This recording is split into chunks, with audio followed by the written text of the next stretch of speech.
Hello. Bharat पर तुर्क आक्रमण का जो सबसे पहला श्रेय वास्तविक रूप से मिलता है वो महमूद गजनवी को मिलता है और महमूद गजनवी के द्वारा भारत पर कई आक्रमण होते हैं। तो आज के इस वीडियो में हम महमूद गजनवी के आक्रमण के बारे में अध्ययन करेंगे। सुबुक्तगीन की मृत्यु हमने आपको बताया था कि 997 ईस्वी में होती है और सुबुक्तगीन की मृत्यु के पश्चात उसका पुत्र महमूद गजनवी 998 ईस्वी में गजनी का शासक बनता है। ये सुबुक्तगीन का पुत्र होता है और 998 ईस्वी में गजनी का शासक ये बनता है। राजरोहण के समय इसकी आयु 27 वर्ष की होती है।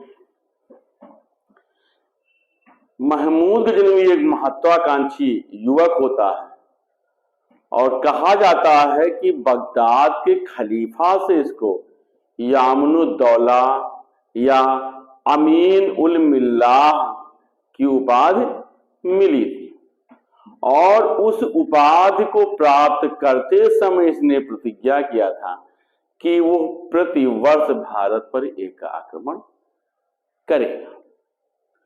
मध्य एशिया में अपने साम्राज्य का विस्तार करने के लिए उसे पर्याप्त धन की आवश्यकता थी और वो धन कहां से प्राप्त हो सकता था? भारत से। इसलिए धन की लालसा में और इस्लाम धर्म के प्रचार में तो धन लालसा थी इसको, लेकिन इसके साथ लूट के साथ इसका अगला प्रोजेक्ट था इस्लाम का प्रचार। इसने सोचा कि हमको दोनों काम करना है। एक तीर से इसने दो निशाने लगाने की कोशिश किया था। मध्य एशिया पर अपने साम्राज्य के विस्तार के लिए उसे धन की आवश्यकता थी और भारत उस समय धन का एक बहुत बड़ा केंद्र होता था। तो धर्म के प्रचार के लिए, इस्लाम धर्म के प्रचार के लिए और धन प्राप्त करने की लालसा से उसके द्वारा भारत पर अनेक आक्रमण किए जाते हैं। महमूद गजनवी का जो पहला आक्रमण होता है वो पश्चिम उत्तर भारत के शाही राजा जयपाल पर होता है। तो पहला जो आक्रमण होता है जयपाल पर होता है और 1001 ईस्वी में होता है। पेशावर में दोनों सेनाओं के बीच घमासान युद्ध होता है जिसमें जयपाल पराजित होता है। उसके द्वारा महमूद को भारी हट जाने की रकम और 50 हाथी देने का वचन दिया जाता है। महमूद गजनवी उसकी राजधानी उदभांडपुर को लूटता है और लूटने के बाद काफी संपत्ति को लेकर के गजनी वापस लौट जाता है। जयपाल इस पराभव को स्वीकार नहीं कर पाता और जयपाल के द्वारा आत्मदाह करके आत्महत्या कर ली जाती है।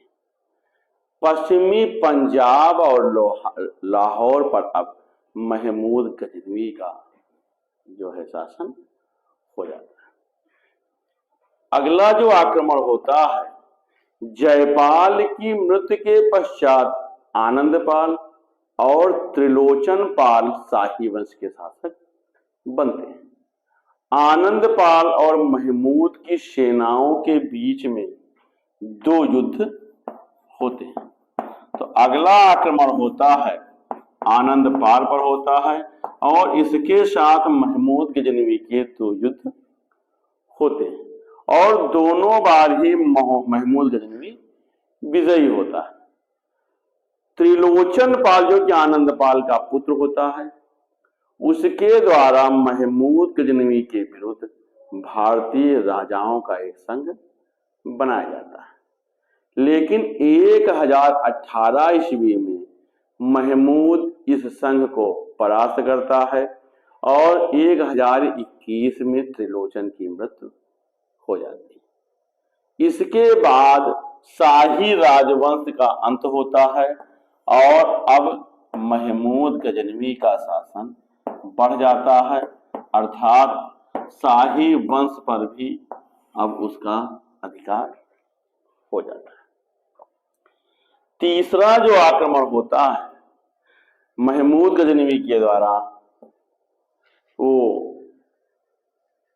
उच्च क्षेत्र में होता है जहां के शासक वाजिरा को दंडित करने के लिए वो आक्रमण करता है, जो कि महमूद गजनवी के भय से वाजिरा सिंध नदी के किनारे जंगल में शरण लेने भाग जाता है और उसके द्वारा आत्महत्या कर ली जाती है।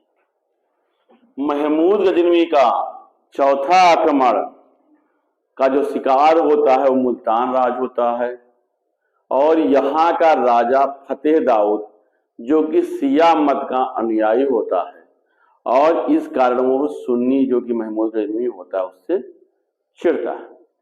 1006 ईस्वी में मुल्तान पर आक्रमण कर वो दाऊद को पराजित करता है और अपनी ओर से सुखपाल को राजा बनाता है।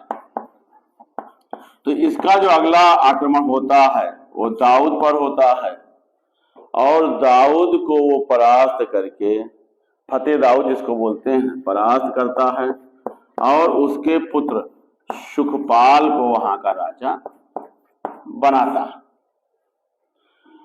सुखपाल जयपाल की पुत्री का पुत्र होता है, जो महमूद गजनवी द्वारा बंदी बना करके गजनी ले जाया जाता है, जहां पर कि उसके द्वारा इस्लाम धर्म स्वीकार किया जाता है।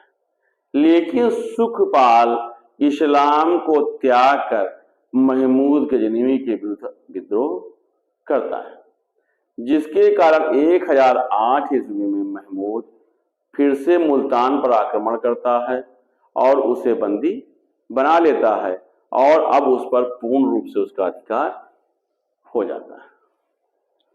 अगला जो ये सुखपाल से इसका जो आक्रमण होता है वो पांचवा होता है। छठा जो है महमूद गजनवी के द्वारा भटिंडा पर आक्रमण किया जाता है। भटिंडा क्षेत्र पर आक्रमण किया जाता है जहां का शासक विजयराज होता है। 1005 ईस्वी में इसके द्वारा आक्रमण किया जाता है। भटिंडा जो है उस समय का एक सुदृढ़ दुर्ग होता है जो पश्चिम उत्तर भारत से गंगा की उपजाऊ घाटी तक पहुंचने के मार्ग में पड़ता है। महमूद गजनवी के द्वारा भटिंडा के दुर्ग का घेरा डाला जाता है। विजयराज द्वारा वीरता पूर्वक दुर्ग की रक्षा की जाती है, लेकिन वह असफल होता है और भाग जाता है। महमूद गजनवी के द्वारा दुर्ग पर अधिकार कर लिया जाता है।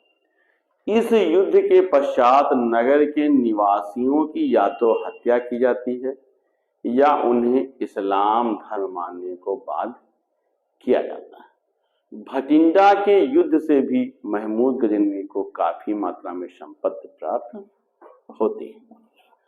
महमूद गजनवी के द्वारा जो सातवां आक्रमण होता है वो अलवर पर होता है।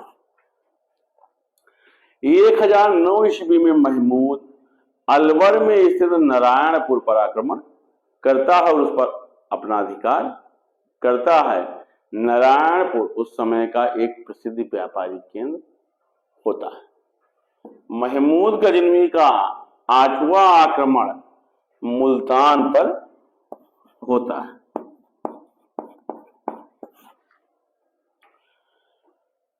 मुल्तान का शासक ने बताया कि वो दाऊद को पराजित करता है और मुल्तान पर वो अपना अधिकार कर लेता है, तो ये इसका 8वां आक्रमण होता है।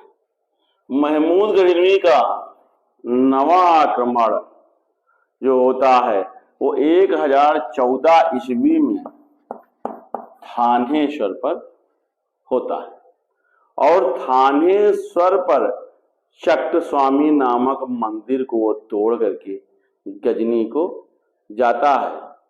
थानेश्वर का शासक उससे डर करके भाग जाता है। महमूद गजनवी मनमाने ढंग से नगर पर लूटपाट करता है। चक्र स्वामी की मूर्ति को वो गजनी भेज देता है। इसके बाद, इस युद्ध के बाद वो गंगा यमुना के दोआब पर आक्रमण करने का निश्चय करता है। तो ये महमूद गजनवी का नवा आक्रमण होता है। महमूद गजनवी का जो 10वां आक्रमण होता है वो 1013 में होता है और ये आक्रमण उसके द्वारा नंद शाह पर किया जाता है। हिंदू शाही शासक आनंदपाल नंद शाह को अपनी नई राजधानी बनाता है। वहां का शासक उस समय त्रिलोचन पाल होता है। त्रिलोचन पाल इस आक्रमण से भाग करके कश्मीर में शरण लेता है और तुर्कों के द्वारा नंद शाह नगर को लूटा जाता है। महमूद गजनवी का 11वां आक्रमण त्रिलोचन पाल के पुत्र भीमपाल के विरुद्ध होता है। भीमपाल कश्मीर पर शासन कर रहा होता है और इस युद्ध में भीमपाल पराजित होता है।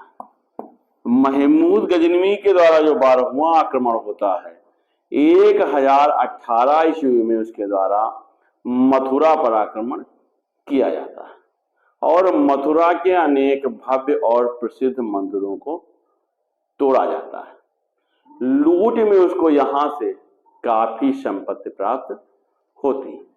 महमूद गजनवी का 13वां आक्रमण कन्नौज पर होता है। कन्नौज का प्रतिहार शासक उसके जड़ से, जो कि राज्यपाल जिसका नाम होता है, भाग जाता है और महमूद बड़ी आसानी से कन्नौज पर अपना अधिकार करता है। उसकी सेना के द्वारा नगर में भारी लूटपाट और कत्लेआम मचाया जाता है। इस आक्रमण से भी महमूद गजनवी को बड़ी संपत्ति प्राप्त होती है।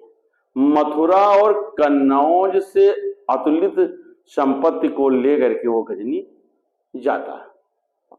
यहाँ का शासक राज्यपाल जो भाग जाता है उसके व्यवहार से कुछ हिंदू राजा क्रुद्ध होते हैं और उसमें चंदेल शासक विद्याधर होता है।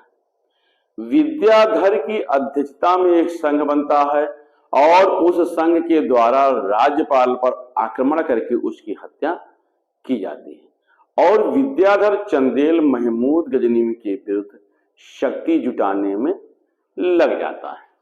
महमूद गजनवी का 14वां आक्रमण अब होता है, जो वो संघ बनता है विद्याधर के नेतृत्व में। विद्याधर के नेतृत्व में बने संघ को भंग करने के उद्देश्य से 1019 ईस्वी में महमूद गजनवी द्वारा गजनी से भारत की तरफ प्रस्थान किया जाता है। चंदेल नरेश एक बड़ी और शक्तिशाली सेना के साथ कालिंजर के पास उसका सामना करने के लिए आता है। महमूद चंदेलों की विशाल सेना को देख करके घबरा जाता है और हतोत्साहित होता है। लेकिन इसी युद्ध में, आमने सामने के युद्ध में, विद्याधर भी रातों रात रहस्यमयी ढंग से अपनी सेना को लेकर के वापस चला जाता है। इसके बारे में एक कहानी है कि जब दोनों सेनाएं नदी के किनारे इकट्ठा होती हैं तो विद्याधर चंदेल महमूद गजनवी की सेना को देख करके डरता है कि कहीं मैं कल युद्ध हार ना जाऊं, और महमूद गजनवी इधर उसकी सेना को देख करके ये डरता है कि वो युद्ध ना हार जाए, और रातों रात दोनों सेनाएं बैक चली जाती हैं, अर्थात दोनों सेनाएं रातों रात वापस चली जाती हैं। वापसी में महमूद गजनी द्वारा पड़ने वाले नगरों को खूब लूटा जाता है और भारी भरकम लेकर के वो अपने स्वदेश को वापस लौटता है। 15वां आक्रमण महमूद गजनी द्वारा फिर से चंदेलों के शक्ति को कुचलने के उद्देश्य से कालिंजर पर किया जाता है। उसके द्वारा कालिंजर के दुर्ग को घेरा जाता है। दीर्घकालीन घेरे के बाद भी महमूद गजनवी को सफलता नहीं मिलती है। तब उसके द्वारा चंदेल शासक विद्याधर से संधि किया जाता है। विद्याधर द्वारा महमूद गजनवी को 300 हाथी उपहार में दिए जाते हैं, जिन्हें लेकर के वो गजनी वापस लौट जाता है। महमूद गजनवी का 16वां आक्रमण भारत के सर्वप्रसिद्ध मंदिर सोमनाथ पर होता है। सोमनाथ मंदिर काठियावाड़ में स्थित मंदिर है।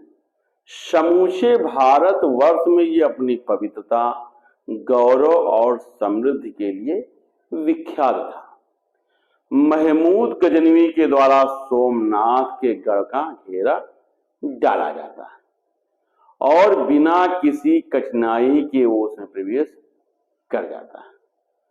उसके द्वारा मंदिर के 50,000 पुजारियों और ब्राह्मणों के वध का आदेश दिया जाता है। सोमनाथ मंदिर की मूर्ति को टुकड़े टुकड़े कर दिया जाता है। वहां के शिवलिंग और मंदिर के टुकड़ों को वो ढो करके गजनी ले जाता है और मक्का मदीना की मस्जिदों पर सीढ़ियों में चिनाई के लिए भेज देता है। महमूद गजनवी को सोमनाथ मंदिर पर आक्रमण करके बहुत से हीरे, जवाहरात और स्वर्ण राशियां प्राप्त होती हैं। इस धनराशि में उस समय हम देखते हैं तो लगभग 20 लाख दीनार होती है। इसको लेकर के महमूद गजनी को वापस आता है। मार्ग में जाटों द्वारा उसकी सेना पर आक्रमण किया जाता है और उसकी कुछ संपत्तियों को लूटा जाता है, लेकिन महमूद गजनवी कुशलता पूर्वक गजनी पहुंच जाता है। 17वां आक्रमण, रास्ते में हमने आपको बताया कि इसको जाट लोग लूटते हैं, तो जाटों से बदला लेने के लिए 1027 ईस्वी में सिंध पर उसके द्वारा आक्रमण किया जाता है। वो पराजित होते हैं और उनके नगरों को जला दिया जाता है। बहुत से जाटों का कत्लेआम होता है, उनको मौत के घाट उतार दिया जाता है और महमूद गजनवी का यही 17वां आक्रमण भारत पर अंतिम आक्रमण होता है। 1030 ईस्वी में उसकी मृत्यु होती है। हम देखते हैं तो महमूद गजनवी का जो इतिहास है वो इसके एक महान विजेता और उच्च कोटि के सेना नायक होने की बात को दर्शाता है, जिसने गजनी जैसे छोटे से राज्य को एक विशाल साम्राज्य में बदल दिया था। उसका उद्देश्य भारत में तुर्की राज्य की स्थापना करना ही नहीं था, बल्कि यहाँ की मूर्तियों को नष्ट करना, यहाँ की संस्कृति को नष्ट करना, यहाँ के धर्म को नष्ट करना और यहाँ से संपत्ति प्राप्त करना रहा है। और देखते हैं तो महमूद गजनवी इन सभी उद्देश्यों में सफल होता है। तो ये महमूद गजनवी का जो है भारत पर आक्रमण रहा है। महमूद गजनवी के इसी आक्रमण के कारण भारत में तुर्क राज्य स्थापित होने का मार्ग स्वतंत्र सुरक्षित होता है। हम देखते हैं तो महमूद गजनवी के द्वारा भारत पर आक्रमण करके लूटपाट, धर्म का प्रचार और यहाँ के धर्म का जो है धर्म को क्षति पहुंचाई जाती है। लेकिन महमूद गजनवी का आक्रमण ऐसा आक्रमण होता है जो अगले तुर्क राज्य की स्थापना के लिए भारत की तरफ उन्मुख होता है। महमूद गजनवी के आक्रमण के साथ ही भारत में मुस्लिम राज्य की नींव पड़ने लगती है, अर्थात मुस्लिम साम्राज्य की स्थापना होती है। और इसको जो आगे बढ़ाता है वो होता है गौरी या मोहम्मद गोरी। महमूद गजनवी के पश्चात भारत पर दूसरे तुर्क विजेता का आक्रमण होता है, जिसे कि भारत के इतिहास में मोहम्मद गोरी कहा गया है। मोहम्मद गोरी गौर प्रांत का एक शासक होता है जो महमूद गजनवी के अधीन एक छोटा पहाड़ी राज्य होता है। उत्तराधिकारियों के समय यहाँ के सरदारों द्वारा अपनी शक्ति के विस्तार को करने का प्रयास किया जाता है और उनके द्वारा गोर के शशबानी राजवंश के द्वारा गजनी पर अधिकार किया जाता है। महमूद गजनी के निर्बल गजनी नगर को ध्वस्त किया जाता है और शहाबुद्दीन मोहम्मद यहाँ का शासक बनता है। उसके द्वारा गोर साम्राज्य अपनी उत्कर्ष स्थिति में पहुंचता है, अर्थात महमूद गजनवी के बाद गोर साम्राज्य का उदय होता है। और उसी गोर साम्राज्य के द्वारा बाद में भारत पर जब दूसरा तुर्क आक्रमण होता है, और वही एक तुर्क आक्रमण ऐसा होता है जो कि भारत में तुर्कों के साम्राज्य को स्थापित करने के मार्ग को प्रशस्त करता है। तो आज के वीडियो में हमने भारत पर तुर्क आक्रमण और भारत में तुर्क साम्राज्य की नींव कैसे पड़ी उसके बारे में अध्ययन किया है। अगले वीडियो में भारत में राजपूत वंश के इतने समृद्धशाली होने के बाद भी भारत में मुस्लिम साम्राज्य की नींव के पड़ने के क्या कारण थे, हम उसके बारे में अध्ययन करेंगे। धन्यवाद।